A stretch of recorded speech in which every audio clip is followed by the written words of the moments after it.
Predstavena komunikacijna strategija, ali je i analizovani rezultati menšinske politiki, efektov i vplivu politiki na proces integracije menšinskih zajednica u Srbiji. Sada je rađeno veliko istraživanje o prvom mandatu Nacionalnog saveta, dakle to je jedna retrospektiva rada Nacionalnog saveta u 4 godine mandata.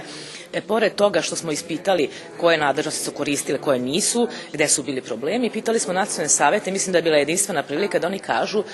koji deo zakona treba da se menja, u kom pravcu, pošto predstoje izmene i dela zakona koje se odnose na ovlašćenje Nacionalnih saveta. Na forumu za etnične odnošenja naglašene, že dozreli obstavini, že biše z visokim stupnjom garantovanja pravog menšinskim zajednicom budovali mosti medzi prevladnikami menšinskih zajednicov i menšinskej serbskej zajednici, međusobne sotrudnictvo menšinskih zajednicov, a tiž i ih sotrudnictvo za državu.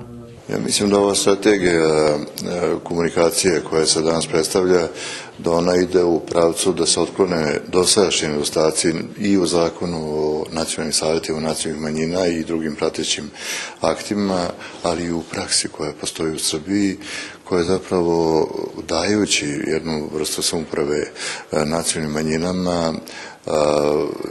ona zapravo vodi ka separaciji nacionalnih manjina. През 2013 i 14 rok tim forumu za etnične odnošenja u sotrudnictve z kancelariju Visokog komesara na nacionalni menšini OEBS-a z ambasadami Veljkej Britaniji i Holandiji zaprowadzel 8 mešačne vyhľadovanje, čiji rezultat studija analizi i preporuki za unapredzenje menšinske politike i procesa integracije u Republiki Srbiji, u kotrej dati konkretni predkladanja i preporuki jak unapredzit položenje i status nacionalnih menšinov u Srbiji i jak u procesu kreiranja menšinske politike napraviti vekši kročaj u integraciji.